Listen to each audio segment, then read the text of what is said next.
இருந்தாலும் வந்து அவங்க அப்படித்தான் கிளைம் பண்ணுவாங்க. அதே மாதிரி ஜென்ஸை கேட்டோம்னு வச்சுக்கோங்களேன், அவங்க என்ன சொல்லுவாங்க, நான் கல்யாணத்துக்கு முன்னாடி ராஜா மாதிரி வாழ்ந்தேன், உன்னைய கட்டினதுல இருந்து அம்போன்னு நிக்கிறேன், எப்படி இருந்தனா இப்படி ஆயிட்டேன் அப்படின்னு சொல்லி அவங்க கேட்பாங்க. என்ன இடத்த பேசிட்டு இப்ப இதுல இருந்து என்னன்னா, அவங்க 2 பேருமே கொஞ்சம் தியாகம் பண்ணிருப்பாங்க. இப்ப முதல் கொஸ்டின் என்னன்னா, இப்ப இதுல அதிகம் யாரு தியாகம் பண்ணிருக்காங்க அப்படின்றதுதான். அதை பத்தி பேசுறதுக்கு தான் இங்க 6 தியாகிகள் வந்திருக்காங்க. அவங்க வந்து அவங்க ஆண்கள் சைடுல யாரு எவ்வளவு தியாகம் பண்றாங்க, பெண்கள் சைடு யாரு தியாகம் பண்றாங்கன்னு பேச போறாங்க. இப்ப நான் அந்த டீமை இன்ட்ரோடியூஸ் பண்ணி வச்சிடுறேன். முதல்ல வந்து விமல், இவரு பார்த்திருப்பீங்க, கோயில் நாங்க சுத்தி திரிவாரு. இவர் வந்து என்ன சொல்றாருன்னா,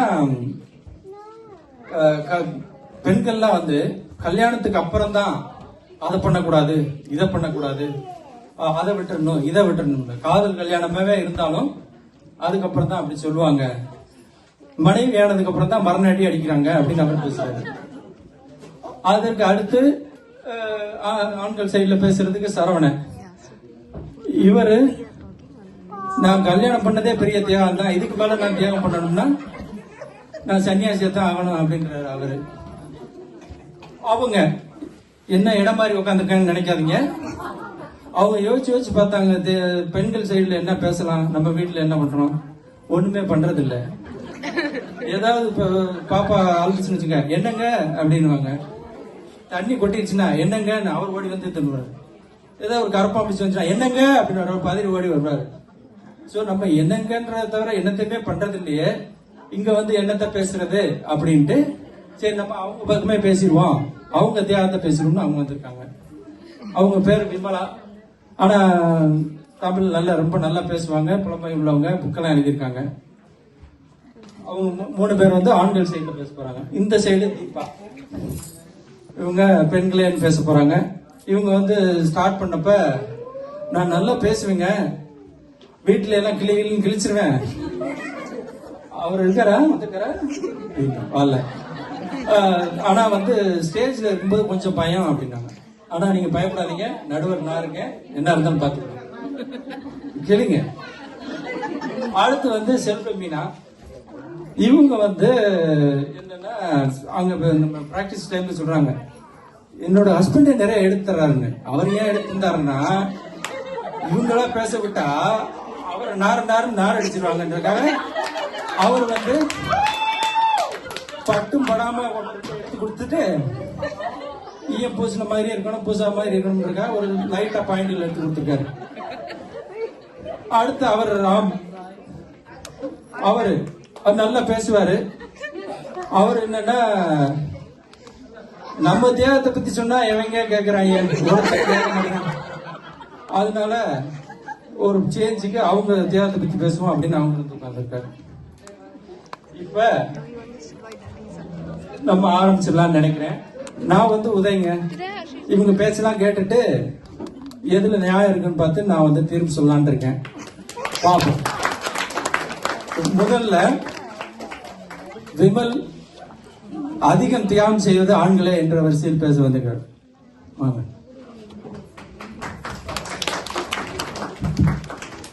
அனைவருக்கும் தமிழ் புத்தாண்டு நல்வாழ்த்துக்கள். ஸோ ரொம்ப ஒரு கிரிட்டிக்கலான டாபிக் எடுத்திருக்கோம். ஒரு என்ன சொல்றது, ட்ரெண்ட்ல என்ன புதுசா எடுத்திருக்கீங்கன்னு சொல்லலாம். பல வருஷமா இந்த டாபிக் ஓடிட்டு தான் இருக்கு. பட் மேட்டர் என்னன்னா, இதுல இன்னும் வந்து ஆண்கள் தான் தியாகம் பண்றோம் அப்படிங்கறத நாங்க வருஷம் நாங்க வந்து ஞாபகப்படுத்த வேண்டியதா இருக்கு. அதுக்காகவே இந்த டாபிக் எடுத்த நடுவருக்கு எங்களோட நன்றி. சோ இதுக்கு நான் தான் காரணமா? நடுவர் அவர்களே, ஆண்கள் வாழ்க்கையில 2 ஸ்டேஜ் தான் இது வரைக்கும், கல்யாணத்துக்கு முன், கல்யாணத்துக்கு பின். சோ கல்யாணத்துக்கு முன் என்ன நடந்தாலும் பாத்துக்கலாம் அப்படின்னு எங்களுக்கே தோணும். கல்யாணத்துக்கு அப்புறம் என்ன நடந்தாலும் நம்ம பாத்துக்கணும் அப்படின்னு தான் தோணும்.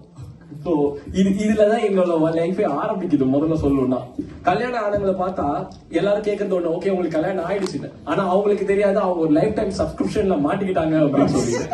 சோ அந்த சப்ஸ்கிரிப்ஷன்ல இருந்து அவங்க வெளியில வந்தாங்கன்னா அவங்களோட ஃபைன் வந்து எப்படி இருக்குன்னு உங்களுக்கே தெரியும். ஸோ அதுதான் வந்து எங்களோட வாழ்க்கை இப்போதைக்கு போயிட்டு இருக்கிற நோக்கம் பாத்தீங்கன்னா. அதே மாதிரி ஆண்கள் வாழ்க்கையில ஸ்ட்ராங்னு சொல்லுவாங்க, ஆனா அவங்க வீட்டுக்குள்ள போன உடனே அவங்களோட சிக்னல் வந்து வீக் ஆயிடும்.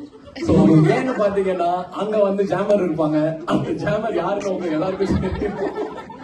சோ இது வந்து என்ன ஆகும்னா, பல பேர் என்ன சொல்றாங்கன்னா, மேரேஜுக்கு பிறகு ஆண்கள் வந்து ஆன்லைன்ல மோஸ்ட்லி செலவு பண்றாங்க போறாங்க வராங்க, ஆன்லைன்ல இருக்காங்க அப்படின்னு. அப்படி இல்ல, அவங்க மோஸ்ட்லி அண்டர் அப்சர்வேஷன்ல இருக்கிறாங்க.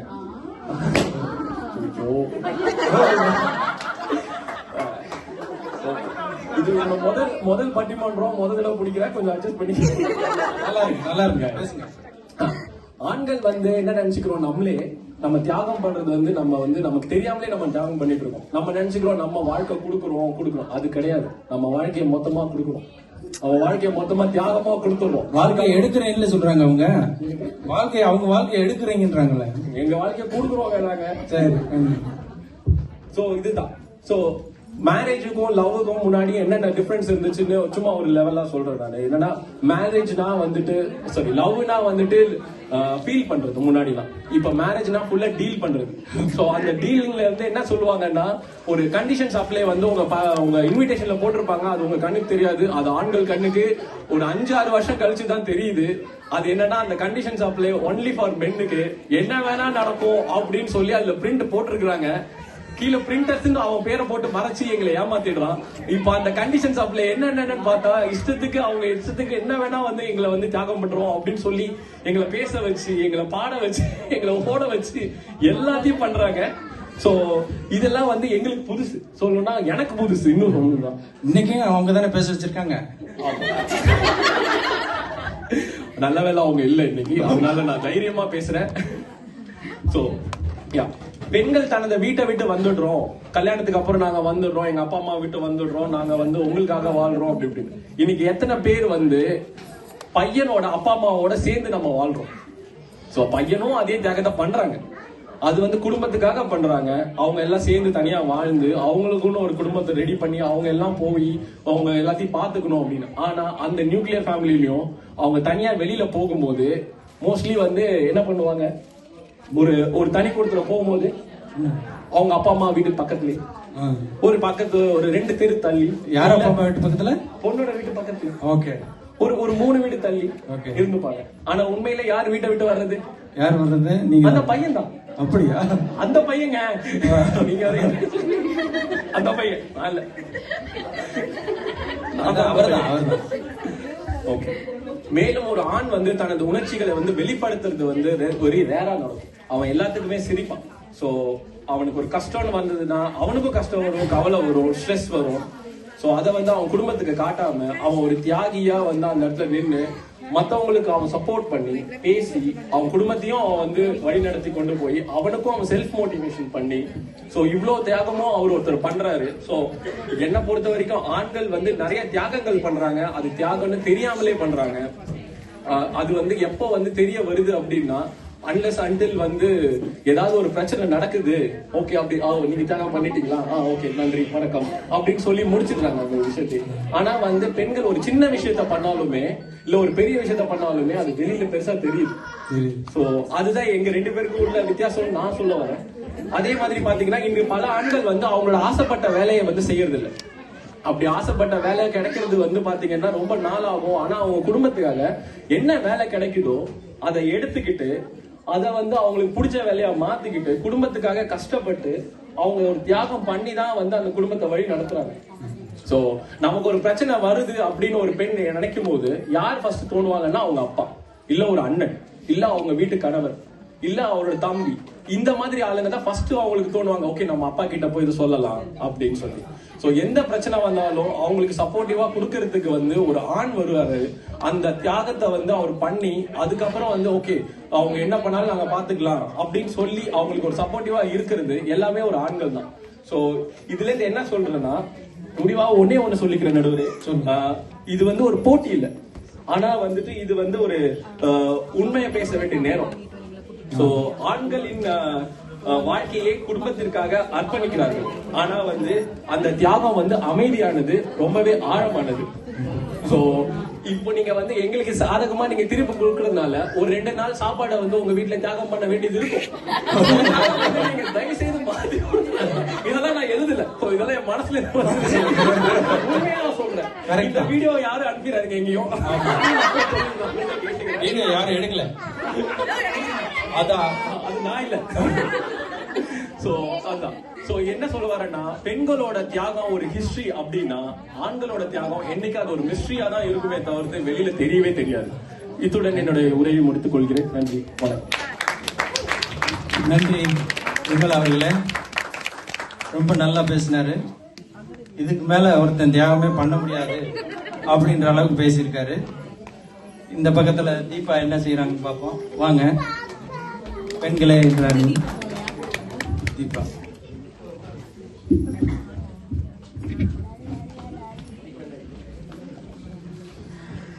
இப்போ ஓகே, எல்லாருக்கும் வணக்கம். எனக்கு இந்த வாய்ப்பு கொடுத்ததுக்கு ரொம்ப நன்றி. எனக்கு இது ஒரு முதல் இது டைம்ன்றதுனால ரொம்ப என்ன சொல்றது, ஆங்கிலம் கலக்காம என்னால பேசவும் முடியல, அதனால மன்னிச்சுக்கணும். இப்போ நான் வேற ஒரு ஸ்டார்டிங் வேறதான் நினைச்சிட்டு இருந்தேன். இப்ப எனக்கு என்ன சொல்லிருச்சுன்னா, இவர் பேசின உடனே அதுக்கு கவுண்டர் கொடுக்காம என்னால என்னோட பாயிண்ட்ஸ் ஆரம்பிக்க முடியாதுன்ற ஒரு அவல நிலைக்கு நான் வந்திருக்கேன். நல்ல நிலை தான், அவள நிலை இல்ல, நல்ல நிலை. சொல்லுங்க. இல்லைங்க, பொறுக்கவே முடியலங்க. ஏன்னா இவர் சொல்றாரு, நாங்க வந்து நம்ம பெண்கள் வந்து அவங்க வீட்டு பக்கத்திலேயே வந்து கூட்டிட்டு வந்து தனி கொடுத்து வைக்கிறாங்க. ஏங்க நம்ம எங்கெங்க இருக்கோம், வெளிநாட்டுல இருக்கோங்க. நம்ம என்ன விருப்பப்பட்டா இங்க வந்தோம், இவங்க கூட்டிட்டு வந்திருக்காங்க. அவர் விட்டுட்டு வந்திருக்கணும், அவங்க விட்டுட்டு வந்திருக்கணும். பாருங்க, நம்ம ஊர்ல இருக்கிற பொம்பளைங்க எல்லாம், அதாவது நம்ம பெண்கள் எல்லாம் பாத்தீங்கன்னா, ஏதாவது நல்லது கெட்டது ஏதாவது சொன்னாங்கன்னா நம்ம அம்மா வீட்டுக்கு போயிடுவோம்னு சொல்லி பிளாக்மெயிலாவது பண்ணாங்க. இங்க அதுக்கும் வேலை இல்லைங்க, டிக்கெட் அவங்க தானே போடணும். அதுக்கு யோசிச்சு பாருங்க, நம்ம என்ன அவல நிலையில இங்க உட்காந்துட்டு இருக்கோம். இது இன்னொரு விஷயம் என்னன்னா, அவங்க சொன்னாங்க தியாகம் பண்றோம். நல்லா யோசிச்சு பாருங்க, நம்ம நடுவர் சொன்ன மாதிரி 2 பேருமே தானங்க தியாகம் பண்றோம். ஆனா யோசிச்சு பாருங்க ஒரு விஷயம், அதுவும் இந்த மாதிரி வெளிநாட்டுல வரும்போது இவங்க பாட்டுக்கு வேலைன்னு எங்க வேலை கிடைச்சாலும் யூகேல இருக்கிற எல்லா குக்கிராம வரைக்கும் கிளம்பி போயிடுறாங்க. நம்ம இங்க வந்து 2 குழந்தைய வந்து வச்சிருக்கோம். அப்போ நல்லது கெட்டதெல்லாம் நம்மளே தானங்க பார்க்க வேண்டியதா இருக்கு. ஆனா அவங்க சொல்லுவாங்க பெருந்தன்மையோட, வேலைக்கு போனா போ அப்படின்வாங்க. நம்ம எங்கெங்க போகுது, வேற வழி இல்லல்ல. நானும் நினைச்சேங்க, ஒரு பிள்ளை வரைக்கும் பிறந்த வரைக்கும் நானும் முடிஞ்ச வரைக்கும் ஓடி பார்த்துட்டாங்க. 2வது குழந்தை பிறந்தோடனே முடியலங்க, அவ்வளவுதான் நம்ம ஓகே அப்படின்னு சொல்லி வீட்டுல இருந்துட்டோங்க. சோ இந்த பாயிண்ட் என்னன்னா, அவங்க சொல்லும் போது நம்ம ஜெயிக்கணும்ன்ற நோக்கத்துல சொல்லிடுறாங்க. ஆனா யோசிச்சு பாருங்க, அவங்களுடைய வந்து சுயநலத்தை அவங்களுக்கு வீடியோ போடக்கூடாதான். ஆனா நம்ம நடுவரோட மனைவி இங்க உட்கார்ந்துட்டு இருக்காங்க, அவங்க மட்டும் அவங்க பாயிண்ட் எந்த அளவுக்கு வீக்கா இருக்கு. ஓகே, எனக்கு இப்ப என்னோட பாயிண்ட் என்னன்னா, இங்க வந்திருக்கிற பெண்கள்லாம் முன்னாடியே நம்மளுக்கு தெரியுங்க உங்களுக்கு என்ன ரிசல்ட்.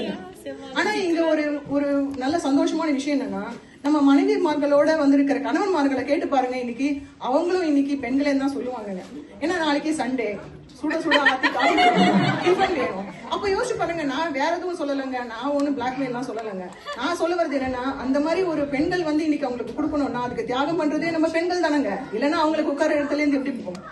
இப்ப இப்படி யோசிச்சு பார்க்கும் போது நம்ம வீட்டுல இருக்கிற பெண்களுக்கு மட்டும்தான் இந்த நிலைமையான யோசிச்சோம்னா இல்லைங்க. வேலைக்கு போற பெண்களும் என்ன பண்றாங்க, அவங்க ஏங்க வேலைக்கு போகணும் ஃபர்ஸ்ட்.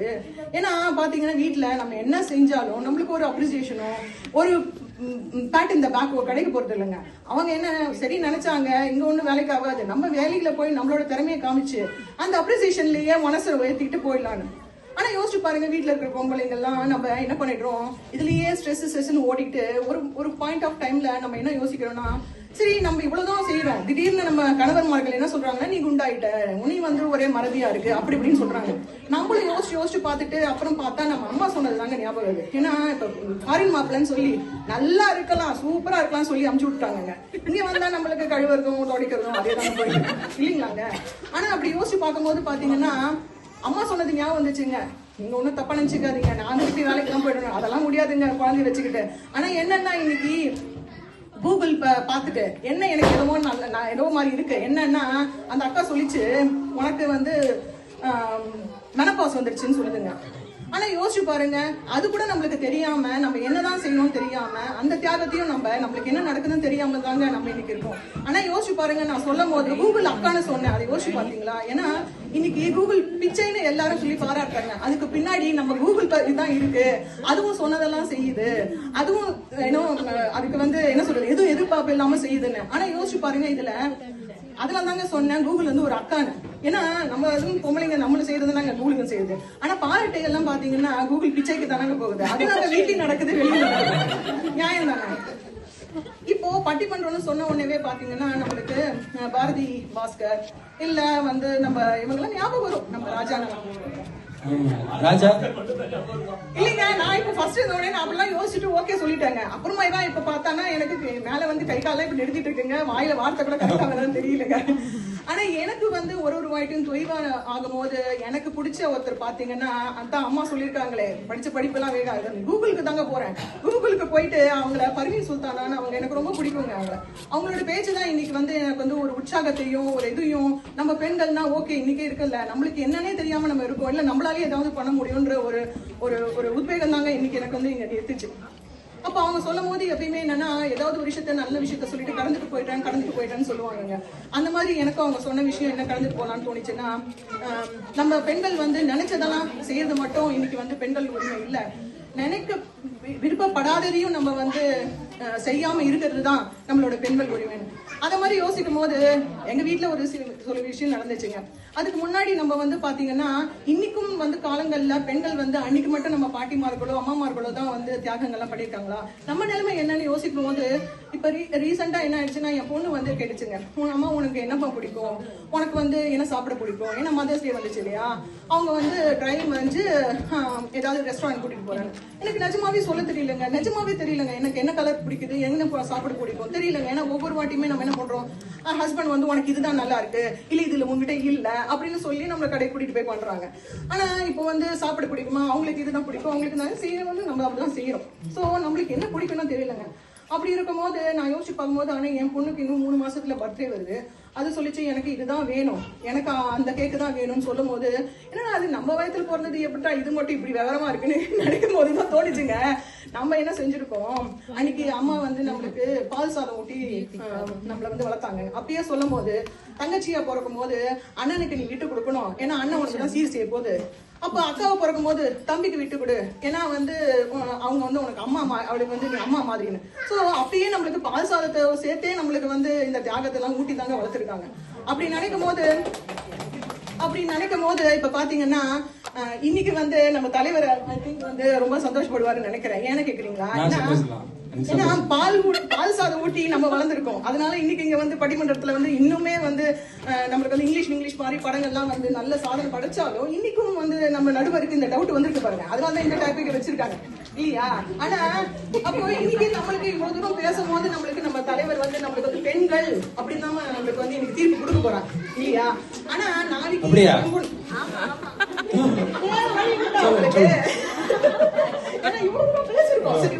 ஆனா நாளைக்கு என் பொண்ணு பேசிச்சுன்னு வச்சுக்கோங்களேன், அவங்களுக்கு ஒரு சந்தோஷம். சரி, தலைமுறைகள் என்னது போரிச்சு தலைமுறையாச்சு, அதுக்கு அது என்ன வேணும்னு கேட்டு வாங்குது. அப்போ அங்க ஆண்கள் தான் வேணும் சொல்லிட்டு வின் பண்ணுவாங்கன்னு சொல்லிட்டு அவங்களுக்கு ஒரு சந்தோஷம். சரி போ, இந்த வாட்டி இருக்கும் பெண்களுக்கே இருக்கும், வின் பண்ணிட்டு போட்டோம், நாளைக்கு ஒரு நாளைக்காவது இந்த நெக்ஸ்ட் ஜெனரேஷனா ஆண்களுக்கு ஒரு வாய்ப்பு கொடுக்கும். அதனால பாருங்க, அவர் அப்படி முடிஞ்சு நல்லா சிரிப்பா தான் இருக்கு. முடிவு பண்ணல. சோ நம்ம சொன்ன மாதிரி நம்மளுக்கு இந்த பர்வீன் சுல்தானா சொல்லிட்டு இருந்தேன் இல்லையா? அப்படி இருக்கும்போது நம்மளுக்கு என்னன்னா, நம்ம வீட்டுல ஒரு விஷயம் நடந்துச்சுங்க. அது சொல்லும் போதே நம்ம பர்வீன் சுல்தானா மேடம் சொன்ன மாதிரி ஓகே, எங்க வீட்டுக்கார் கூட சொன்னாங்க, நல்ல காலம் இந்த மாதிரி எனக்கு ஒரு மாமியார் அமையலையே, நல்ல காலம் அப்படின்னாங்க பர்வீன் சுல்தானா. ஏன்னா போராட்டம் பண்ணிட்டானா நான் என்ன பண்றது அப்படின்னு. அப்படி இருக்கும்போது அவங்க சொன்ன மாதிரி என்னன்னா, இப்போ நம்ம விருப்பப்படாததை நம்ம செய்யறதுக்கு நம்மளுக்கு முடியாதுன்னு சொல்றதுக்கு ஒரு வாய்ப்பு இல்லைன்ற மாதிரின்னு. அப்படி செய்யும் போது எங்க வீட்டுல ஒரு விஷயம் நடந்துச்சு, வேடிக்கையான விஷயம் தான் வச்சுக்கோங்களேன். ஆனா என் வாழ்க்கையில அந்த விஷயங்கள் மாறிச்சுன்னா தான் இன்னைக்கு நான் இந்த மாதிரி அடுத்த வாட்டி பட்டிமன்றத்துல பேசும்போது எனக்கு ஒரு வாய்ப்பு இல்லாம ஒரு மனசுல இருந்து நான் அந்த சைட்ல உட்காந்து பேசுற நிலைமை கூட வரதுக்கு சான்ஸ் இருக்குன்னு நினைக்கிறேன். என்னன்னா எங்க மாமியார் ஒரு 3 சவரனுக்கு அடிக்க போட்டாங்க. அங்க ஒருத்தர் பாக்குறாங்க 3 சவரனுக்கு அடிக்கையா நல்லா தானே இருக்கும்னு. நானும் அப்படிதாங்க நினைச்சேன். மூக்குல விரல் வச்சுட்டு 3 சவரன்னு நினைச்சேங்க. ஆனா என்ன ஆயிடுச்சுன்னா கல்யாணம் புதுசுல நான் வந்து ஹஸ்பண்ட சொன்னாங்க அந்த அடிக்கை போட்டுட்டு வர சொல்லு அப்படின்னு சொன்னாங்க. சரி நானும் போட்டுட்டு போனாங்க. அப்புறம் ஒரு குழந்தை பிறந்துச்சுங்க, போட்டுட்டு வர சொன்னாங்க, நானும் போட்டேங்க. அப்புறம் 2வது புள்ள பிறந்து வந்து போட வந்தாங்க சொங்க. அப்பதான் எனக்கு புரிஞ்சிச்சு. என் ஹஸ்பண்ட் கூட சொன்னாங்க, பாரு எங்க அம்மா மத்தவங்க மாதிரி இல்ல, உனக்கு அடிக்கெல்லாம் வாங்கி போட்டிருக்காங்க. ஆனா என்னுடைய கணவர் எப்படின்னா என்ன சொல்றது, நம்ம ட்ரம்ப் இருக்காருல்ல, அவரோட அட்மின் டீம் ஒர்க் ஆகல அந்த மாதிரி ஒர்க் பண்றாருன்னு நினைக்கிறேங்க. நான் வேற எங்கேயும் ஒர்க் பண்றாருன்னு நினைச்சிட்டு இருந்தேன். என்ன நினைக்கிறீங்களா, அவ்வளவு பிஸியா இன்னைக்கு உலகத்திலேயே அவங்க தானே பிஸியா ஒர்க் பண்ணிட்டு இருக்காங்க. ஏன் அப்படி சொல்றேன்னா, இன்னைக்கு அவங்களுக்கு வந்துச்சுன்னா அது வந்து பிரெட், நம்மளுக்கு வந்துச்சுன்னா கெச்சப்புங்க. அதுதானங்க நடக்குது. சரி போங்க, நம்மளுக்கு அரசியல்லாம் வேணாம் விடுங்க. ஆனா என்ன கதை நீங்கன்னா, நம்ம பாயிண்ட்டுக்கு வரங்க. நீங்க என்ன யோசிக்கிறீங்கன்னு தெரியும். மாமியார் அடிக்க தானே வருவாங்க. இப்ப பாத்தீங்கன்னா மாமியார் அடிக்க என்ன ஆச்சுன்னா, அதான் கணவர் வந்து என்ன சொன்னாங்கன்னா, சரி ஓகே போட்டுட்டு வாங்க சொன்னாங்க. அப்ப போட்டுட்டு வரும்போது சந்தோஷமா இருந்துச்சுங்க. ஏன்னா நான் இப்படி வடவடன்னு இருப்பேங்க, நம்புறது கஷ்டம் தான், நம்புவீங்க. அதுக்கப்புறமா ஒரு புள்ள பிறந்த போது சரி அடிக்கங்க. 2வது புள்ள பிறந்த போது தாங்க தோணுச்சு அது அடிக்க இல்ல, வச்சாண்டா ஆப்புன்னு. ஏன்னா நம்ம புதுசுன்னு பூசிக்கா மாதிரி ஆயிட்டம் பாருங்க, அடிக்க பத்த மாட்டேங்குதுங்க. கேட்க வேண்டியதாங்க, 3 5 மாத்தி சொன்னாங்க. சோ என்ன நான் சொல்ல வரேன்னா, இன்னைக்கு இவ்வளவு தூரம் கஷ்டப்பட்டு பேசிருக்கோம், அடிக்கிறதெல்லாம் சொல்லியிருக்கோம். இன்னைக்கு பரமேன் சுந்தானா மேடம் சொன்ன மாதிரி நம்மளுக்கு நம்ம விருப்பப்படாதத எனக்கு விருப்பம் இல்லைன்னு சொல்றதுக்கோ, நம்ம விருப்பப்படாத இடத்துல ஒரு மரியாதை இல்லாத இடத்துல போக வேண்டாம்னு சொல்றதுக்கோ பெண்களுக்கு என்னைக்கு உரிமை வருதோ அன்னைக்கு தாங்க இதுக்கும் வந்து நம்மளுக்கு வந்து இதுக்கும் ஒரு உரிமை வரும். ஆனா அது வரைக்கும் நம்ம தலைவர் வந்து என்னன்னா நடுவரை இவ்வளவு பேசி இவ்வளவு வந்து தொண்டை வெடிக்க பேசியிருக்கோம். அதனால இன்னைக்கு பெண்களே தான் அவர் சொல்ல போறாரு. ஏன்னா நாளைக்கு சண்டே வருது பாருங்க, காஃபி குடிக்க பாருங்க. அதனால இதுல வந்து என்னன்னா கிட்ட எல்லாம் பேசி இன்னைக்கு நல்ல முடிவா வரும்னு நினைச்சிட்டு நான் போய் ஜிம் ஜாயின் பண்ணலாம்னு இருக்காங்க.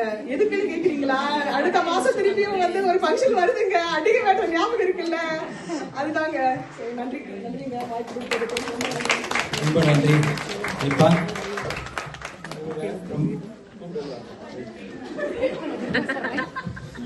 ரொம்ப நல்லா பேசினாங்க. அவங்க என்ன சொல்றாங்க, ஆண்கள்லாம் நாடு வெடிக்க காலையில எழுந்து கிளம்பிடுறாங்க, சுத்திட்டு வர்றாங்க, நாங்க தான் எல்லாம் வீட்டுல எல்லாம் பாத்துக்கிறோம் அப்படின்னு சொல்றது மட்டும் இல்லாம லைட்டா எண்ணெய் மிரட்டிட்டாங்க. தீர்ப்பை மாத்தி குடிச்சா சாப்பாடு கிடைக்காதுன்னு நல்லா பேசிருக்கோம். காஃபி பிடிக்கும் ஆனா கிடைக்காது. ஆமா, ரொம்ப நல்லா பேசியிருக்காங்க. ஆண்கள் சைடு எப்படி பேச போறாங்கன்னு தெரியல. வாங்க சரவணன்.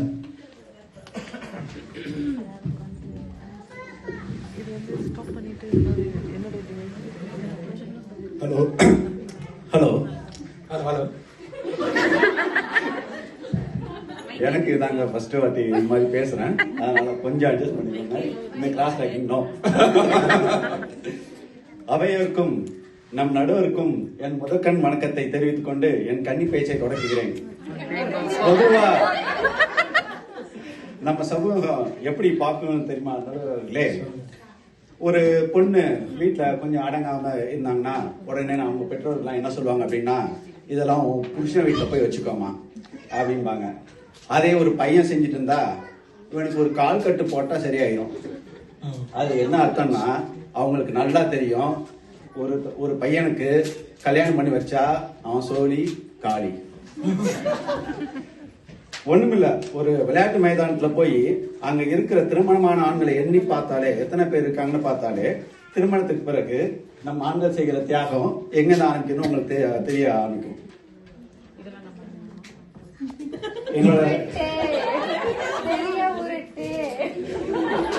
நீங்க உருட்டினாலும் ஏறினாலும் அதுதான் உண்மை. நீங்க இப்பயுமே பார்க்கலாம். அப்புறம் என் ஃப்ரெண்டு ஒருத்தர் இருப்பாரு, அவர் யார் வீட்டுக்கு போனாலும் ஒரு வேடிக்கையா அங்க இருக்கவங்க வீட்டுல இருக்க போன்லாம் வாங்கி வச்சுட்டு அந்த வீட்டு தலைவரோட போன் எதுவும் கரெக்டா கண்டுபிடிச்சாரு. எனக்கு ஒரே ஆச்சரியம், என்ன மேஜிக் ப்ரோ அப்படின்னு சொல்லி கேட்டேன். மேஜிக் ஒண்ணு இல்ல, சின்ன லாஜிக் தான். எந்த போனு பழைய மாடலா விலை கம்மியா இருக்கோ அதுதான் அந்த வீட்டு தலைவரோட மொபைல். சோ சிம்பிள் அப்படின்னாரு. நான் தானே கரெக்ட் தான். இப்படி ஆண்கள் திருமணத்துக்கு பிறகு தமது ஆசைகளை தேவைகளை சுருக்கிக் கொள்கிறார்கள் என்பதே நிதர்சனம். தேய்ந்து போன செருப்பை நான் முதலில் பார்த்தது எனது அப்பாவின் கால்களில் தான் நடுகிறார்களே. அப்புறம் ஒரு வாட்டி என்னோட சொந்தக்காரங்க வீட்டுக்கு போயிருந்தேன். அவர் கூட்டிட்டு வெளில கிளம்பலாம்னு சொல்லிட்டு அவர்கிட்ட காலையில் டிஃபன் ஆச்சான்னு கேட்டால் ஆச்சு அப்படின்னாரு. ஆச்சுன்னு சொல்லிட்டு ஏதோ சத்து கஞ்சி மாதிரி அப்படின்னாரு. அவர் சொல்லிட்டு இருக்கும்போது அவர் மனைவி வந்து கேட்குறாங்க, ஏங்க இந்த டிஃபனுக்கு கரைச்சி வச்சு இந்த பேன் கேக் மாவு எங்கங்க அப்படின்ட்டு. அப்போ அவர் முகத்தை பார்க்கணும் என்னடே இதுதான் நிலைமை. அப்போ எனக்கு ஒரு விஷயம் புரிஞ்சது. அமெரிக்கா ஆனாலும் ஆண்டிப்பட்டி ஆனாலும் யூகே ஆனாலும் உளுந்தூர்பேட்டை ஆனாலும் மேடைகள் மாறலாம், நாடகம் ஒன்றுதான். ஓகே, பெண்கள் சொல்லுவாங்க அவங்க சமையல் செய்து எவ்வளவு பெரிய தியாகம் செய்யறாங்க தெரியுமான்னு.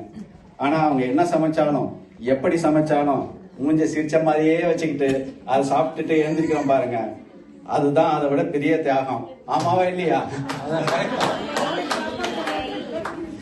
இப்படி ஆண்கள் திருமணத்துக்கு பிறகு செய்யற தியாகங்கள் எல்லாம் பட்டியலிட்டே போகலாம். ஒரு ஸ்பீச் பத்தாது நடுவர் அவர்களே. 1995ல உங்களுக்கு ஞாபகம் ஒரு படம் வந்துச்சு, ஆண் பாவம்னு, சூப்பர் ஹிட். அப்புறம் 40 வருஷம் கழிச்சு அதே டைட்டிலுக்கு விட்டு ஆண் பாவம் பொல்லாதன்னு ஒரு படம் எடுக்காங்க, அதுவும் ஹிட். இன்னொரு 40 வருஷம் கழிச்சு அதே டைட்டில் ஒத்து ஒரு படம் வந்தாலும் அதுவும் கண்டிப்பா ஹிட்டா தான் ஆகும். ஏன்னா காலங்கள் மாறலாம், காட்சிகள் மாறாது. எதிரணியில கேட்கலாம், ஆண் பாவம் தானே வந்தது, திருமணமான ஆண் பாவம் வரலையேன்னு. நம்ம டைரக்டர் மணிரத்னம் அவர்கள் திருமணமான ஒரு ஆண் பேசுற மாதிரி ஒரே ஒரு வசனம் வச்சாரு, என் பொண்டாட்டி ஊருக்கு போயிட்டா. அந்த ஒரே ஒரு வசனம் பட்டி தட்டில எப்படி ஹிட் ஆகி இன்னைக்கு வரைக்கும் சாகாவாரம் பெற்று வாழ்ந்துட்டு இருக்கு. அப்படின்னா படம் எடுத்தா என்ன ஆகும்? திருமணம் ஆன ஆண்கள் பாவம்னு பார்ட் 1, பார்ட் 2, பார்ட் 3 அப்படின்னு சொல்லிட்டு வருஷத்துக்கு ஒரு படத்தை ரிலீஸ் பண்ணிட்டு நவர் எண்டிங் ஸ்டோரியா போயிட்டு இருக்கு நண்பர்களே. ஓகே, நேரம் அதிகமா இல்லாத காரணத்தினால் நிறைவாக ஒரு விஷயத்தை கூறி எனது உரையை முடித்துக் கொள்கிறேன். இப்போதெல்லாம் 40-45 வயசுலயே ஹார்ட் அட்டாக் வருது. எல்லாமே பாத்தீங்கன்னா திருமணமான ஆண்களுக்கு.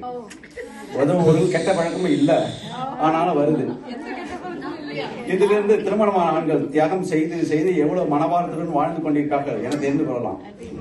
இப்படி நண்பர்கள் அவர்களுடன் செலவிடும் நேரங்கள், பிடிச்ச விஷயங்கள், உறவுகள், வசதிகள், உடல்நலன் என எவ்வளவோ தியாகங்களை செய்து கொண்டு திருமண வாழ்க்கையை கடத்தி கொண்டிருப்பது திருமணமான ஆண்களே ஆண்களே ஆண்களே என கூறி வாய்ப்பளித்தமைக்கு நன்றி கூறி விடைபெறுகிறேன். நன்றி, வணக்கம்.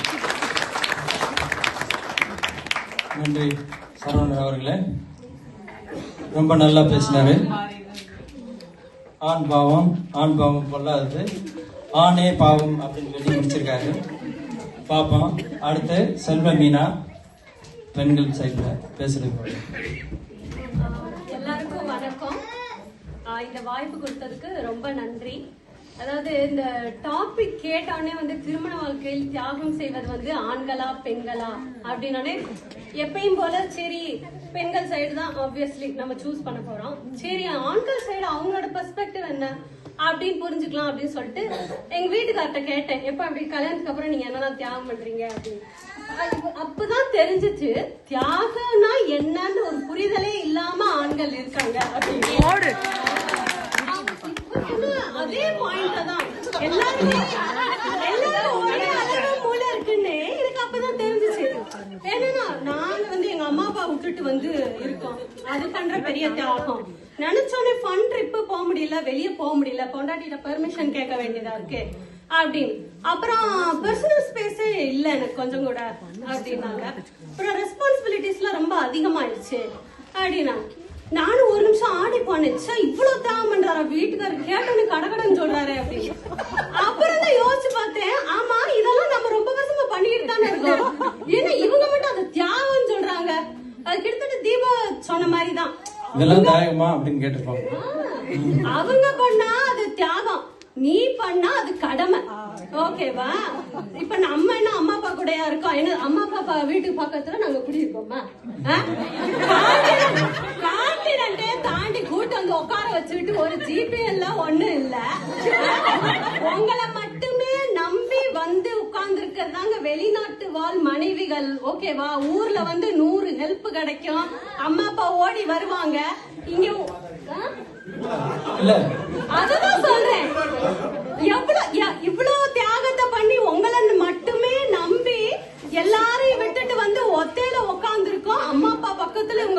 இருக்காங்களாம், இவங்க அம்மா அப்பா விட்டு தனியா இருக்காங்களாம். சும்மா ஒரு மாதம் இந்தியா போயிட்டு வாங்க, எல்லாம் சந்தோஷமா இருப்பாங்க.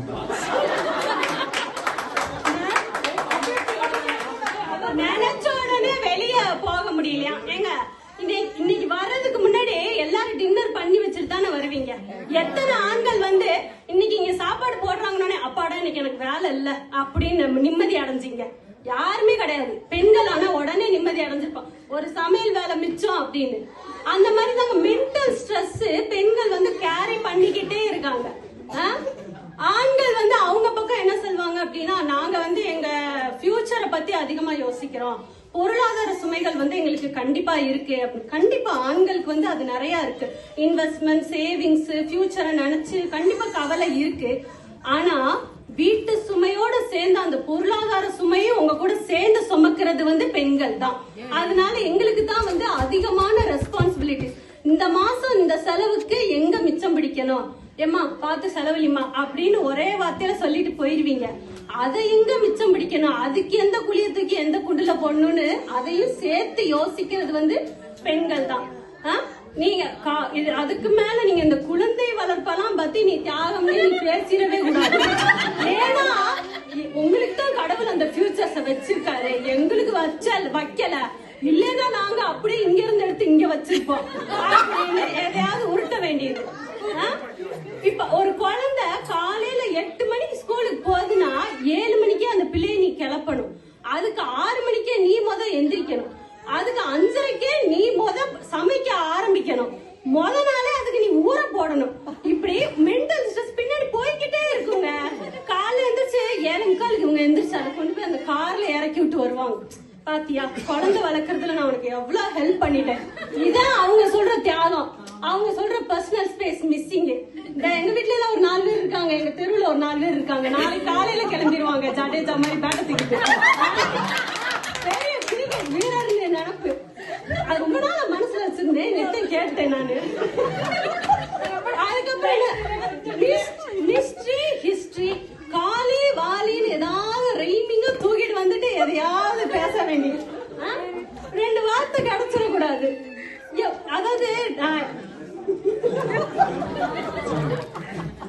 அதாவது அவங்க வந்து அவங்களோட சோகத்தை வந்து வெளியே சொல்றதே இல்லையா, அப்படி சொல்லாமே தியாகம் பண்றாங்களாம்.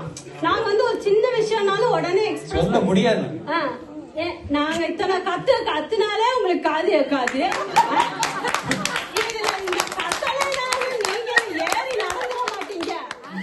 நீங்க சொல்லாமே நாங்க உங்களை புரிஞ்சுக்குவோங்க. அதான் வந்து பெண்கள் பண்ற தியாகம்.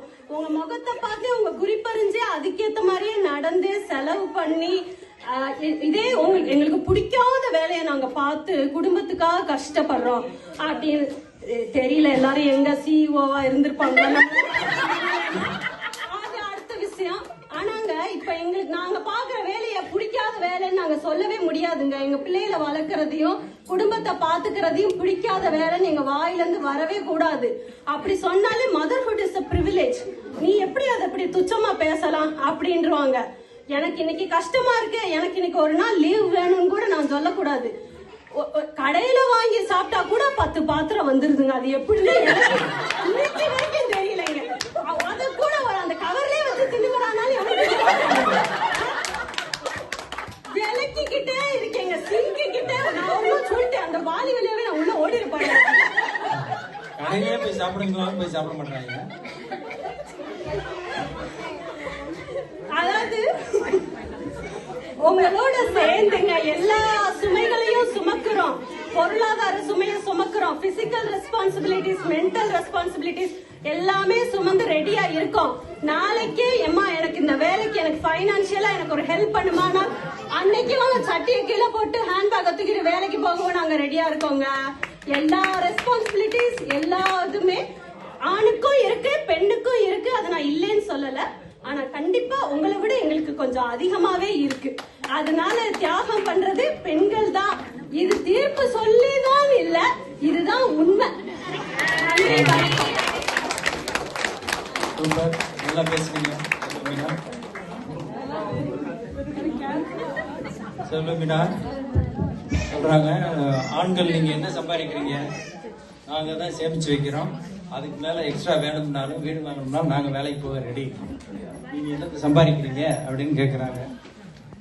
அவங்களுக்கு நீங்க இதை சொன்னா தான் சரியா இருக்குன்னு நினைக்கிறேன். வாங்க விமலா. அனைவருக்கும் வணக்கம், நடுவர் அவருக்கும் வணக்கம். கல்யாணத்துக்கு பிறகு தியாகம் அதிகம் செய்தது ஆண்களே என்ற தலைப்பில் பேச வந்திருக்கேன். எப்பயாவது ஒரு மாறுதலுக்கு இவங்களை பத்தின உண்மையை நம்ம ஒரு தடவையாவது சொல்லணும் இல்லையா? அதுக்காக என்னன்னா, கல்யாணத்துக்கு பிறகு இப்ப உதாரணத்துக்கு இவங்க நிறைய எனக்கு வந்து நண்பர்கள் கிடையாது, நான் இவங்களுக்காக என் குடும்பத்தை விட்டேன், நண்பர்களை விட்டேன் அப்படின்னு இவங்க சொல்லிட்டு இருப்பாங்க. ஆனா உண்மை என்னன்னு கேட்டீங்கன்னா, கல்யாணத்துக்கு பிறகு ஈவன் ஆண்கள் வந்து ஒரு போன் கால் வந்து அதே அவங்க ஃப்ரெண்டு கூப்பிட்டாங்கன்னா, இதே அவர் கல்யாணம் ஆகாத நண்பரா இருந்தா இவங்க என்ன சொல்லுவாங்கன்னா, அவன் தான் மொட்டை பையன், உனக்கு தான் கல்யாணம் ஆயிருக்குல்ல, நீ எதுக்கு போற அப்படின்பாங்க. இதே கல்யாணம் ஆனவர் கூப்பிட்டாங்கன்னா, அவருக்கு தான் வேலை இல்ல, அவருக்கு தான் புத்தி இல்ல, நீ எதுக்கு போற அப்படின்பாங்க. எப்படி போனாலும் கேட்ட போடுவாங்க. அடுத்ததான் நீங்க எடுத்தீங்கன்னா இந்த ஜாப் ப்ரெஃபரன்ஸ் எடுத்துக்கலாம். அப்படி இவங்க சொன்ன மாதிரி, அதாவது பெண்களுக்கு இருக்கிற ஒரு வசதி வந்து ஆண்களுக்கு கிடையாது. நான் நினைச்சா த்ரிஷா இல்ல திவ்யா, எனக்கு இந்த வேலையை விட்டா நான் அடுத்த வேலையை பார்த்துப்பேன், எனக்கு இந்த வேலையை பிடிக்கலையா நான் எடுத்துப்பேன், நான் கொஞ்ச நேரம் பிரேக் எடுத்துக்கணுமா, அந்த கால அவகாசம் எடுத்துக்கணுமா நான் எடுத்துப்பேன். ஆனா அந்த வசதி ஆண்களுக்கு எப்பயுமே கிடையாது. ஆண்கள் எல்லா நேரமும் கண்டிப்பா வேலைக்கு போய் தான் ஆகணும். அந்த வசதி அவங்க கிடையாது, மறுக்கவே முடியாது. அப்புறம் வந்து இந்த ஷாப்பிங் கொடுமைகள் ஒண்ணு வச்சிருக்காங்க பாருங்க, பல மணி நேரம். இவங்களுக்கு அதுக்கு ஏத்த மாதிரி நம்ம ஊர்ல போனீங்கன்னா கீழ்த்தளத்துல பெண்களுக்கு தான், ஏன்னா நம்மள எப்பவுமே கைவிட மாட்டாங்க. இவங்களுக்கு வந்தவனே சல்வாரு, சாரி, டிரெஸ், ஜீனு, 1 2 இல்ல எத்தனை வெரைட்டி. ஆனா ஆண்களுக்கு பாருங்க, பல மணி நேரம் அந்த அப்பாவி ஜீவனை அப்படி ஓரமா உட்கார வச்சுட்டு இவங்க இந்த கலர்ல அந்த டிசைன் வேணும், அந்த டிசைன் இந்த கலர்ல வேணும், மாத்தி மாத்தி கேட்டு பாப்பராணியா அவர் பல மணி நேரம் உட்கார்ந்துட்டு இருப்பாரு. இந்த தியாகம் யாருங்க செய்வாங்க? அப்படி அந்த மாதிரி தியாகம் செஞ்சுட்டு இவங்களுக்கு தேவையானது எல்லாம் அள்ளிட்டு கடைசியா பாவம் அப்படின்னு அவர் மனம் குளிர்றதுக்காக அவருக்கு 2 உள்ளாடைகள் வாங்கி தந்துருவாங்க. ஏன்னா அவரும் வீட்டுல இருக்காருல்ல, பாவம் இருந்துட்டு போறாரு அப்படின்றதுக்காக. அப்புறம் நீங்க இன்னொன்னு பாத்தீங்கன்னா, இந்த போலி ஃபெமினிசம் அப்படின்னு ஒண்ணு இதுவா இருக்கு. அது அவங்க என்ன பண்ணுவாங்கன்னா, இவங்க என்ன, அதாவது இவங்க செய்ய வேண்டிய செய்யக்கூடிய வேலைகளா கூட சேர்த்து அவர் தலையில கட்டிடுறது. நீ என்னது நீ ஏமா இதை செய்யல அப்படின்னு கேட்டா போதும், உடனே வந்து ஏன் நீங்க சும்மா தானே போன நோண்டிட்டு இருக்கீங்க, நீங்க செய்யலாம்ல அப்படின்பாங்க. ஆனா அவர் வேலையை முடிச்சுட்டு அதுக்கப்புறமா கடைக்கு போய் காய்கறிகள் மல்லிகை எல்லாம் வாங்கிட்டு வந்து இப்பயாவது ரிலாக்ஸா உட்காரலான்னு உட்கார்ந்துருப்பாரு. அப்ப வந்து அவரது பாரு கட்டை அப்படின்னு தூக்கி வீசுவாங்க. அப்புறம் பாத்தீங்கன்னா இன்னொன்னு எப்பயும் ஒண்ணு சொல்றது, எல்லா ஆண்களின் வெற்றிக்கு பின்னாலும் ஒரு பெண் இருக்கிறார். அப்படி இல்லமா, நீதாமா வெற்றி ஆணுக்கு படிப்பு நீ நின்னுக்கிற. அவங்க எஃபர்ட் போடுறாங்க, அவங்க வந்து மென்டலி பிசிக்கலி ஈவன் கால வரையும் எல்லாத்தையும் பண்ணி அவங்க பண்றாங்க. இதெல்லாம் எவ்வளவு பெரிய ஸ்கேம் தெரியுமா நடுவர்களே? அவர் பண்ணுவாரா, இவங்க பின்னாடி இருக்காங்களா? என்னமா உருட்டுறீங்க? இந்த கேமரா நீங்க தட்டி கேட்கணும். நீங்கள் ஒரு ஆண் என்பதை மறந்து விடக்கூடாது. இந்த இடத்துல அதை நான் எழுதி விட்டுக்கிறேன். கொடுமையா இருக்கு. நீங்க கேட்கணும் இல்லையா? நான் கரெக்டா தான் கேட்கிறேன். ஆணா இருந்தாலும் பெண்ணா இருந்தாலும். சொல்லுங்க. அதுக்கப்புறம் முக்கியமான ஒரு விஷயம், இவங்க வந்துட்டு இவங்களோட தியாகம் என்பது இந்த கல்யாணத்துக்கு பிறகுதான் இல்ல, இந்த பெண் பாக்கும் படலம்னு ஒரு விஷயம் நடக்கும் இல்லைங்களா, அப்பவே தொடங்கிறோம். அப்பவே இவங்க என்ன பண்ணுவாங்கன்னா, இந்த பெண்களை கேட்டீங்கன்னா, அவன் அவ்வளவு சம்பாதிக்கணும், இப்படியா இருக்கணும், அப்புறம் வந்து யூஎஸ் கிரீன் கார்டு வச்சிருக்கணும், அப்படி அவ்வளவு பண்ணுவாங்க. இது ஆண்கள் கேளுங்க, என்ன இந்த பக்கம் கேட்க பாத்தீங்க, பெண் வெரி சிம்பிள். ஆனா இந்த பெண்களை பாருங்க எவ்வளவு பெண் யாங்க அப்பவே தொடங்கிடுறாங்க ஆண்கள். நீங்க கல்யாணத்துக்கு பிறகு கல்யாணம் அப்படின்னு பேச்சு வரும்போதே அங்க தொடங்கிடுறாங்க. அதுக்கு பிறகு கிடைச்சா போதும் அப்படின்றாங்க. அதுதாங்க இவங்களுக்கு பாருங்க, இது வேணும் அது வேணும், மிக்சி வேணும், கிரைண்டர் வேணும் அப்படின்றாங்க. அடுத்து நீங்க பாத்தீங்கன்னா ஒரு இங்கிலீஷ்ல ஒரு சேயிங் இருக்குல்ல, when you are in Roman do the Roman do அப்படின்ட்டு, do as the Roman do அப்படின்னு. அதாவது இது எதுக்கு எந்த நாட்டுக்கு எப்ப பொருந்தோ இல்லையோ, இது எல்லா வீட்டுல இருக்கிற ஆண்களுக்கு பொருந்தும். ஏன்னா நீ வீட்டுல இருக்க இந்த வீட்டுல நீ சர்வை பண்ணணும்னா நீ இப்படிலாம் இருந்தா மட்டும்தான் உன்னால இந்த வீட்டுல உயிர் வாழ முடியும். அப்படின்னு இல்லைன்னா அவன் கிட்னி கேரண்டி கிடையாது, பாத்துக்கோங்க. அப்புறம் உங்களுக்கே தெரியும் இவங்க வெளிநாடுன்னாங்க. எத்தனை பெண்கள் வெளிநாட்டுல இருந்து சம்பாதிச்சு தான் குடும்பத்துக்காக எல்லா குடும்பத்தை விட்டுட்டு பாத்துட்டு இருந்திருக்காங்க. அது எப்பவுமே ஆண்கள் தான். அவங்களுக்கும் எல்லாமே இருக்கும். தான் குடும்பம் செழிக்கணும் அப்படிங்கிறதுக்காக ஆண்கள் தான் வெளிநாட்டுல இருந்து வேலை பார்த்து பொருளீட்டி அனுப்புவாங்க. தன் குழந்தையின் பரிசரத்தை உணராது, தன் மனைவியின் கை பக்குவத்தில் சமைத்த உணவை உண்ணாது, தாயின் அரவணைப்பை தவற விட்டு எல்லா தியாகமும் பண்றது ஆண்களே, பெண்கள் இல்ல. அப்புறம் வந்து குடும்ப பொறுப்பு இவங்க சொல்றாங்க எல்லாமே வந்து நாங்க பகிர்ந்துக்கிறோம். என்னதான் இருந்தாலும் அது பினான்சியலா இருந்தா இட் கோஸ் டு மென் தான். அது அதை மறக்கவே முடியாது. சோ குடும்ப பொறுப்பை என்ற மிகப்பெரிய சுமையை சுமந்தலையும் ஆண்களை நீங்கள் கொண்டாடவில்லை என்றாலும் பரவாயில்லை, அவர்களுக்கு குறைந்தபட்ச மரியாதையாவது கொடுக்குமாறு நன்றி கூறி விடைபெறுகிறேன். நன்றி, வணக்கம். நன்றி. ஒரு பெண்ணா இருந்து ஆண்களோட தியாகத்தை இவ்வளவு தூரம் நம்ம பண்ணியிருக்கோமான்னு என்னையே யோசிக்க வச்சுக்கோங்க. தீர்ப்பையே சொல்லலாமா அப்படின்ற மாதிரி இருக்கு. ஆனா அதுக்கப்புறம் வர்றவரு நீங்க தான் காப்பாத்தணும். வாங்க.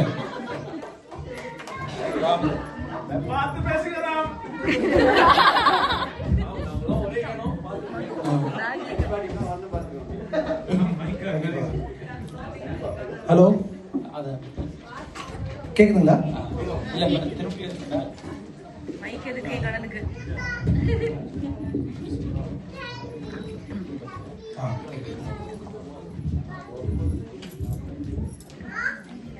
வந்திருக்கும் அனைவருக்கும் சவுத் அண்ட் மீனாட்சி சுந்தரேஸ்வரர் கோயில் சார்பாக நடக்கும் இந்த நிகழ்ச்சிக்கு வந்திருக்கிற அனைவருக்கும் வருகை என்று வரவேற்கிறோம். வாய்ப்பு கொடுத்ததுக்கு ரொம்ப நன்றி. முதல்ல இந்த கோவிலுக்கே ஒரு புராணம் ஒன்று இருக்கு. அதாவது மதுரை மீனாட்சி சுந்தரேஸ்வரர், மதுரை ஆட்சி மீனாட்சி. இப்ப இந்த கோவில்ல வந்துட்டு தியாகம் பண்றது வந்து ஆண்களே நீங்க தீர்ப்பு கொடுத்தீங்கன்னா மதுரையை சேர்ந்த நீங்க மதுரை தெய்வ குத்தமாயிடும். சரிங்களா? மீனாட்சி வந்து ஆட்சி செய்யறதுக்கு ஒரு பெரிய கதையா இருக்கு. அதாவது மதுரையை சேர்ந்த பாண்டிய மன்னனுக்கு பிறந்தவங்க தான் மீனாட்சி.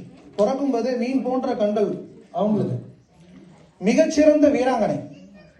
நாட்டுக்கு வந்து போர் புரியறதுல இருந்து அனைத்து கலைகள் 1000 கலைகள் 64 கற்று போர் புரிந்து பாண்டிய நாட்டிற்கு உலகத்தில் இருக்கிற அனைத்து நாடுகளையும் அவங்களுடைய கண்ட்ரோல கொண்டு வந்து நல்லாட்சி செஞ்சவங்க. இவங்க கைலாசத்துக்கு போறாங்க. அங்க போனதுக்கு அப்புறம் தான் சிவனை பாக்குறாங்க. சிவனை பார்த்த உடனே சிவனுக்கு வந்து இவங்களுக்கு வந்து சிவன் மேலே ஒரு காதல் ஏற்படுது. காதல் ஏற்பட்ட பிறகு சிவனுக்கிட்ட வந்து தன்னுடைய காதலை சொல்றாங்க. சிவனுக்கும் இவங்க மேல ஒரு ஆசை ஏற்படுத்தி திருமணத்துக்காக கைலாசத்துல இருந்து விட்டுட்டு அவர் நேரா மதுரை வந்து மதுரையில தான் கல்யாணமே நடத்துறாங்க. மதுரையில நீங்க ஆட்சி செய்யுங்க, நான் வந்து அந்த இடத்துல ஒரு துணையா நான் இருக்கிறேன் அப்படின்னு சொல்லிட்டு சிவனே வந்து வேரோட பிடுங்கி கொண்டு வந்து மதுரையில வச்சு அந்த மதுரை மீனாட்சி அம்மன் ஆட்சி செஞ்சாங்க. இது போன்ற ஒரு விஷயத்தை நடக்கிறதுக்கு காரணமே எக்ஸாம்பிள் என்னன்னா, பெண்களுக்கும் ஆண்கள் எப்பவுமே அந்த உரிமையை கொடுக்கணும். அவங்களுடைய திறமையை மதிச்சு அவங்களுக்கான வாய்ப்புகள் நீங்க கொடுக்கணுங்கிறத தெரிஞ்சுக்கணுங்கிறதுக்காக தான் இந்த கதையே நடந்தது. ஆனா இன்னைய வரைக்கும் என்ன நடந்துகிட்டு இருக்கு? வீட்டுல படிக்கிறதுக்கே போராட்டம் பெண்களுக்கு. பாதி பெண்களுக்கு வந்து இதுக்கு முன்னாடி இருந்தவங்க வீட்டுல படிக்க வைக்கிறதுக்கு கூட ஒரு சூழ்நிலை இல்லாத காலத்துல சண்டை போட்டு படிக்க வச்சு, நான் படிச்சதை வச்சு ஒரு கல்வியை ஏற்படுத்தி அந்த கல்வி மூலமா ஒரு வேலையை ஏற்படுத்தி எனக்குன்னு ஒரு விஷயத்த சிறப்பா செஞ்சவங்க பெண்கள். அப்படி பண்ண அந்த பெண்கள் திருமணம்னு வரும்போது எத்தனை பர்சன்டேஜ் ஆண்கள் நீங்க வேலை செய்யுங்க, நான் வந்துட்டு உங்களுக்கு நான் துணை நிக்கிறேன்னு இருந்திருக்கிறாங்க? விரல விட்டு எண்ணிடலாம். பெண்கள் தன்னை அத்தனையுமே விட்டுட்டு தியாகம்னு ஆரம்பிக்கிறது அங்க திருமணத்திலே ஆரம்பிச்சிருந்தாங்க. கல்யாணம் பண்ண உடனேயே தன்னுடைய ஐடென்டிட்டி தன்னுடைய வேலை எல்லாத்தையும் விட்டுட்டு கணவனுக்காக அவரு எங்க இருக்கிறாரோ, அவரு இந்த மாதிரி எங்கேயாவது ஒரு மூலையில ஏதோ ஒரு ஊர்ல இருப்பாரு, அவருடைய தேவைக்காக தன்னுடைய இது வந்து வேர்லயே புடுங்கி வச்சுட்டு வராங்க பாருங்க, அது தியாகம். நான் பிடிச்ச வேலையை நான் செய்ய முடியல அப்படின்னு ஒரு ஆண் சொல்றான்னா உனக்கு திறமை இல்லை. உனக்கு என்ன படிச்சியோ அதுக்கு ஒரு வேலை கிடைச்சது, அந்த வேலையை அப்படியே பிடிச்சிக்கிட்டு நீ உட்காந்துக்கிட்ட. ஆனா மனசளவுல நினைச்சுக்கிறது நான் ஒரு மணிரத்னம், நான் படம் எடுத்தா ஓடும். உன் படம் வீட்லயே ஓடலையா? ஒரு 6 மாசத்துக்குள்ளார உன் கதை அங்க டர்ன்னு கிழிஞ்சு போயிடுச்சு. ஆனா அந்த பெண்கள் இது வந்து என் புருஷன் ஒண்ணுத்துக்கும் பிரயோஜனம் இல்லை அப்படின்னு என்னைக்காவது சொல்லியிருக்காங்களா? அவங்களுக்கு தெரியும். ஆனாலும் மெயின்டைன் பண்றாங்க இல்லையா? உள்ளுக்குள்ளார எவ்வளவு வேதனை இருக்குது. இவனை மனுஷனை நம்பி நான் இவ்வளவு தூரம் வந்தேன், வெளியிலயும் சொல்ல முடியல. என்னை கொண்டு வந்து உட்கார வச்சுட்டு எனக்கு வேணுங்கிற எந்த ஒரு விஷயத்தையும் பண்றதுக்குள்ளார 100க்கு 300 தடவை ஒரு கதை கையில மொபைல் எடுத்து வச்சுட்டாருன்னா எப்படிதான் அந்த மனுஷனுக்கு எந்த வேலையை பத்தி யோசனை இல்லாம அப்படியே மொபைல் வச்சுட்டு 2 மணி நேரம் பார்க்க முடியுதுன்னு தெரியல. என்ன பேசினாலும் காது கேட்குது. காதுலயும் கத்தி பார்த்தாச்சுங்க, காதுல விழல. குத்தி பார்த்தா கூட கேட்க மாட்டேங்குது. அடுத்தது அதையும் தான் அவங்க பண்றாங்க, பண்ணாலும் இவங்களுக்கு விட மாட்டேங்க. இப்படிப்பட்ட ஒரு ஆளை திருமணம் பண்ணி வச்சுட்டு அவங்க எப்படி ஸ்ட்ரெஸ் இல்லாம இருப்பாங்க? இவர் வந்து விமல் வந்து சூப்பரா ஒரு 4-5 பாயிண்ட் வந்து சொன்னாரு.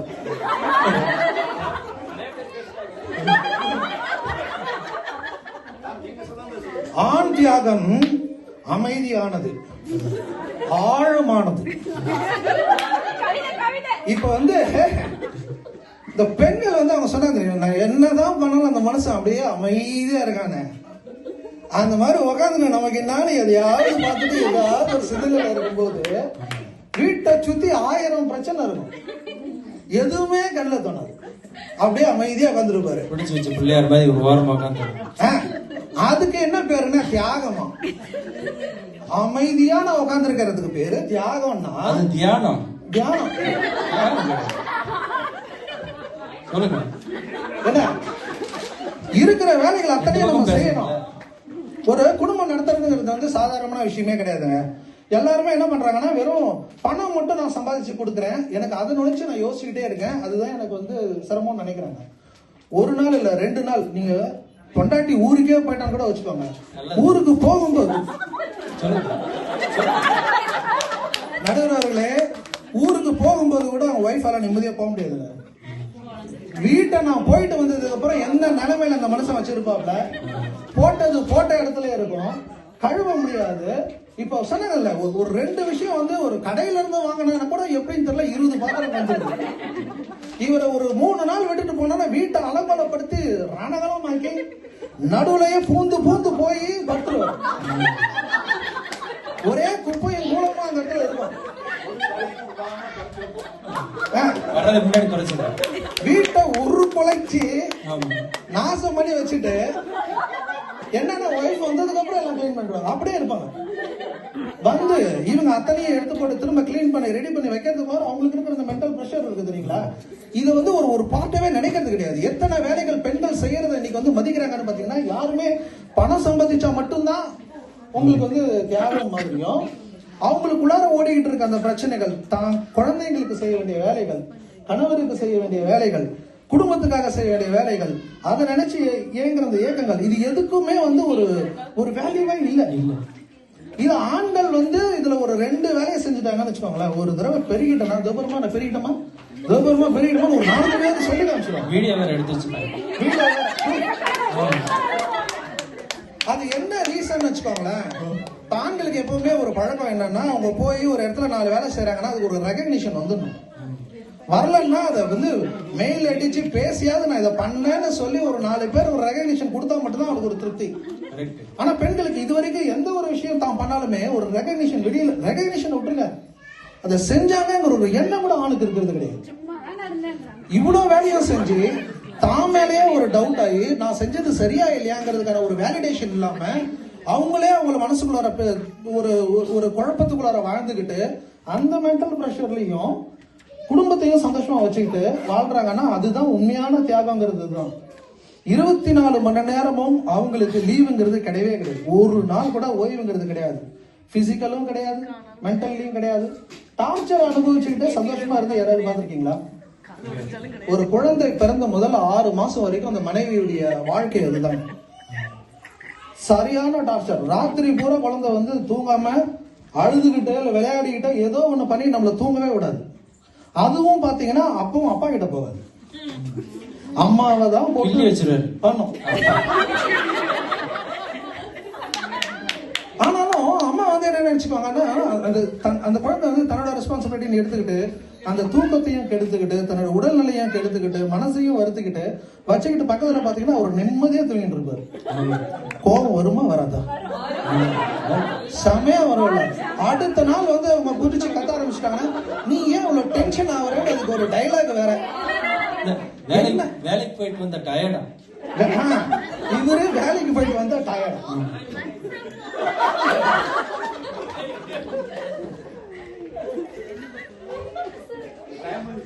இதை விட்டுலாம். இதுக்கப்புறமா வளர்ந்த குழந்தைகள் எடுத்துக்குவோம். சின்ன குழந்தைகள்லாம் அவங்க பட்ட அனுபவங்கள் விட்டுருவோம். வளர்ந்த குழந்தைகள் ஒரு 3 வயசுல இருந்து ஒரு 5 வயசுல இருந்து 7 வயசு வரைக்கும் குழந்தை இருக்குன்னா போய் அந்த குழந்தை கிட்ட உனக்கு யாரை பிடிக்கும் அப்படின்னு கேட்டாங்கன்னா அடுத்த நிமிஷம் அப்பா அப்படின்னு.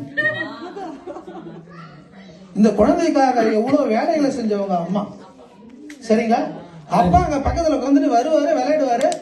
அடிச்சாங்க திட்டுறாங்கன்னா அந்த குழந்தைய வளர்க்கணும், அப்படிதான் பண்ணணும். என்னைக்கு வந்து ஒரு குழந்தைய வந்து திட்டாம அடிக்காம அந்த குழந்தை வந்து நல்லபடியா வந்திருக்கு.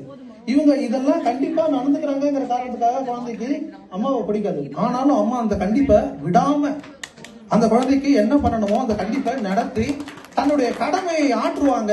அதுக்கான பெயரே கிடைக்காட்டா கூட, அதுக்கான ரெகக்னிஷன் கிடைக்காட்டா கூட தன்னுடைய கடமையில இருந்து அவங்க மீற மாட்டாங்க. ஹார்ட் அது. அந்த குழந்தை வந்து மனசாட்சியே இல்லாம எடுத்த நிமிஷம் அப்பா தான் எனக்கு பிடிக்கும்னா கூட அம்மா அடுத்தது தன்னுடைய கடமை அதுக்காக மாத்திக்க மாட்டாங்க. இத்தனை விஷயங்களும் செய்யற பெண்கள், இதுதான் வந்து உண்மையான தியாகம். அம்மா அவனை அடிக்க மாட்டாங்க, அப்பா வந்து அடிப்பாங்க. அவர்தான் சொல்லி கொடுத்துட்டாரு. காரணம் அப்பாவுக்கும் அதுக்கு ஈக்குவல் இல்ல, அப்பாவுக்குமே ஒரு ஈக்குவலான ஒரு இது இருக்குது தானுங்க, கடமைன்னு ஒண்ணு இருக்குதாங்க. அந்த கடமையை எத்தனையுமே பெண்கள் கிட்ட விட்டுட்டு அதையும் ரெகனைஸ் பண்ணாம அவங்களுக்கு ஒரு சுயமான ஒரு மரியாதை கிடைக்கிறதில்லை. அவங்க செய்யற வேலைக்கான ஒரு அங்கீகாரம் கிடைப்பதில்லை. அவங்களுடைய மனநிலையை புரிந்து கொள்ள முடியாத ஆண்கள் சமூகம் தான் இங்க இருந்துகிட்டு இருக்காங்க. தன்னுடைய கஷ்டத்தை கொண்டு போய் இன்னொரு பெண்களிடம் அவங்களோட எக்ஸ்பிரஸ் பண்ணணும்னு நினைச்சாலும் தன்னுடைய வீட்டோட பெரிய பிரச்சனைகள் அவங்களும் தான் ஃபேஸ் பண்ணிட்டு இருக்காங்க. அப்ப அப்படின்னும் போது இந்த சமுதாயமே சேர்ந்து பெண்களை ஒரு விதமான கட்டுக்குள் வைத்து அவங்களுடைய பிரச்சனைகளை புரிந்து கொள்ள விடாம, அவங்க செய்யற தியாகத்தை புரிஞ்சு கொள்ள விடாம நாம வளர்ந்துகிட்டு இருக்கோம். அதனாலதான் நான் சொல்றேன், பெண்கள் செய்யும் தியாகத்துக்கு அளவே கிடையாது. அதுக்கு வந்து ஒரு என்ன சொல்றது, ஒரு ரெகக்னிஷனே கிடையாது.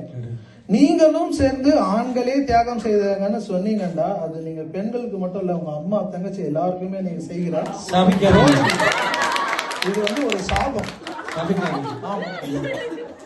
சோ வாய்ப்புக்கு நன்றி கூறி அனைவரும் பெண்களே தியாகம் செய்தார்கள் என்பதை தீர்ப்பு கொடுப்பீங்கிற நம்பிக்கையோட நான் செல்றேன். நன்றி, வணக்கம். ரொம்ப நன்றி ராம் அவர்களே, ரொம்ப நல்லா ஹைலைட் பண்ணாரு.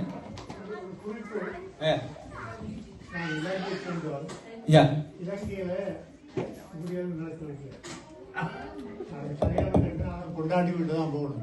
அப்படியா? ஆமா, மாமா மாமியோட எங்க மாமா, அதாவது பஞ்சாபிங்க தாய்தப்பனோட தான் நான் அப்பா சேரன் கூட்டன் எல்லாரும் அப்படித்தான் பண்ணாங்க. நான் நினைக்கிறேன் இந்தியாவில் இருந்து வெளிக்கிடக்கு முன்னும் இந்த கஷ்டங்கள் எல்லாம் இருந்து அனுபவப்பட்டு சில பேர்கள் கடல் தாண்டி யாழ்ப்பாணம் போனார்கள்.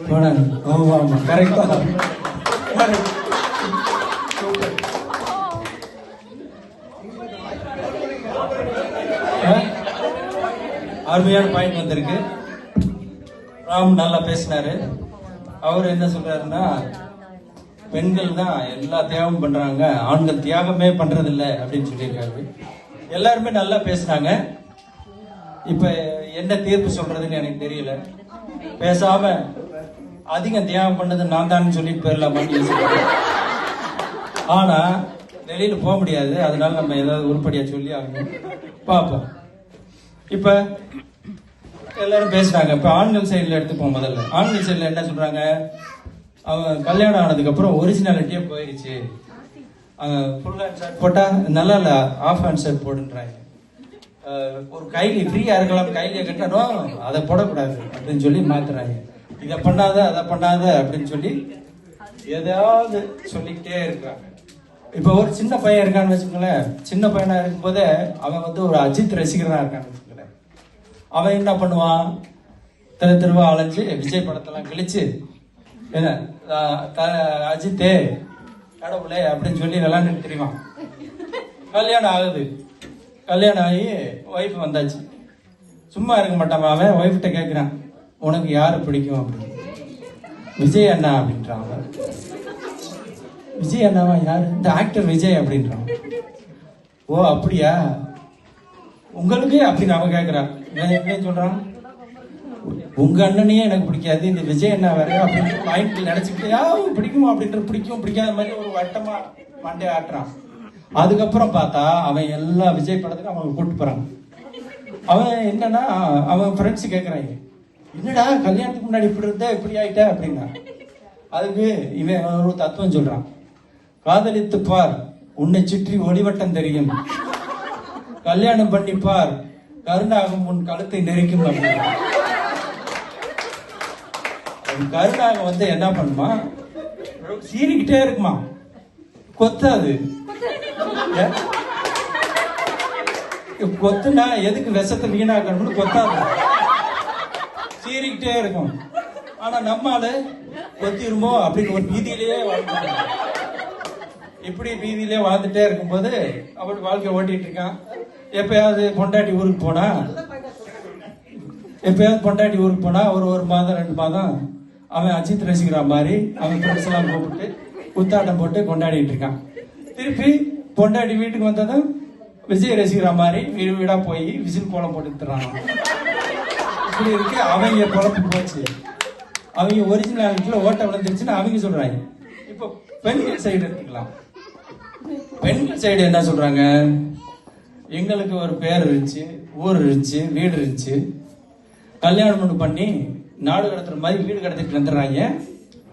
வீட்டுல வந்துட்டு பேரை மாத்துறாங்க. முதல்ல அவங்க பேர் வந்து சப்போஸ் முன்னாடி வந்து சாமியா சௌந்தரராஜன் அப்படின்னு இருந்துச்சு வச்சுங்க. இப்ப சாமியா சுந்தரராஜன் வேற ஏதாவது மாத்தி விட்டுறாங்க. வீடு எங்க இருக்குன்னு கேட்டா வீடும் மாறிடுது. ஏன்னா 18 வழிவிடுவான் தெரு அப்படின்னு இருக்க முன்னாடி இப்ப 28 வழி மறிப்பான் தெரு அப்படின்னு மாறிடுது. ஊரை கேட்டா முன்னாடி யானை மலைன்னு இருந்தா இப்ப பறைங்கு மலைன்னு ஆயிடுது. சரி இதெல்லாம் பரவாயில்லைன்னா குடும்பத்தை பத்தி கேட்டா முன்னாடி வந்து குடும்பத்தை பத்தி கேட்டா குடும்பத்துல யாருன்னு கேட்டா எங்க அப்பா அம்மா என் தம்பி 2 பேரும். கல்யாணத்துக்கு அப்புறம் கேட்டா இந்த மாதிரி சொன்னான்னு வச்சுக்க, உங்களுக்கு கல்யாணம் ஆயிடுச்சா? ஆயிடுச்சுங்க. அப்ப உங்க இம்மிடியட் ஃபேமிலியை பத்தி சொல்லுங்க அப்படின்றாங்க. இம்மிடியட் ஃபேமிலி, ஓ அப்படியா, அப்படின்னா என்னோட கணவன் மாமனார் மாமியார் இருக்காங்க. மாமனார் மாமியார் என்ன பண்றாங்கன்னு கேட்டா, மாமனார் ஒன்றும் பண்றது இல்ல, மாமியார் எப்பயுமே ஏதாவது பிரச்சனை பண்ணிட்டு தான் இருப்பாங்க. நான் அதை கேட்கல, அவங்க என்ன வேலை பார்க்கறாங்க, ஓ அதுவா, அது 2ம் ரிட்டையர் ஆயிடுச்சு அப்படின்னு. இந்த மாதிரி பாருங்க, அப்பா அம்மா வந்து எக்ஸிட் ஆகி எக்ஸ்டெண்டட் ஃபேமிலி ஆயிடுறாங்க. மாமனார் மாமியார் வந்து இடையில புகுந்து இம்மீடியட் ஃபேமிலி ஆயிடுறாங்க. இந்த மாதிரி பாத்தீங்கன்னா பெண்கள் சைட்ல இவ்வளோ ஐயோ இந்த அளவுக்கு தாங்க முடியலடா கடவுளே அப்படின்னு கடவுளை கும்பிடலாம் போனா கடவுளையும் மாத்திடுறாங்க. கல்யாணம் ஆனதுக்கு அப்புறம் என்ன ஆயிடுதுன்னா புருஷனோட குலதெய்வம் தான் பொண்டாட்டிக்கும்ன்றாங்க. ஸோ அப்படி பாத்தீங்கன்னா எல்லாத்தையும் மாத்திடுறாங்க. இப்போ இதுல இருந்து என்ன தெரியுது, அட்லீஸ்ட் ஆண்களுக்கு அன்றாட வாழ்வில் அவன் அஜித் ரசிகரா இருந்தானே, விஜய் ரசிகரா இருந்தானே, ஈவன் த்ரிஷா ரசிகரா இருந்தானே, அவங்களோட போய் வாழப்போறான். ஆனா பெண்கள் சைடு பாத்தீங்கன்னா அவங்க அப்பா அம்மா ஹிஸ்டரியவே பூராத்தையும் எரேஸ் பண்ணி எல்லாத்தையும் மாத்தி ஹார்ட் டிஸ்க் ரீரைட் பண்ற மாதிரி ஃபுல்லா எல்லாத்தையும் மாத்திடுறாங்க. இதுல இருந்து என்ன தெரியுது, இதெல்லாம் பார்க்கும்போது என்னோட தீர்ப்பு என்னன்னா, கல்யாணத்துக்கு பிறகு திருமணத்திற்கு பிறகு அதிகம் தியாகம் செய்வது பெண்களே என்று தீர்ப்பளித்து வாய்ப்பளித்த அனைவருக்கும் நன்றி கூறி வாய்ப்பளித்த அனைவருக்கும் நன்றி கூறி எனக்கு ஒரு வெளியில ஒழுங்கா போறதுக்கு வந்து இவங்கள்ட்ட இருந்து ஒரு பாதுகாப்பு அழைக்குமாறு கேட்டுக்கொள்கிறேன். தேங்க்யூ. நன்றி.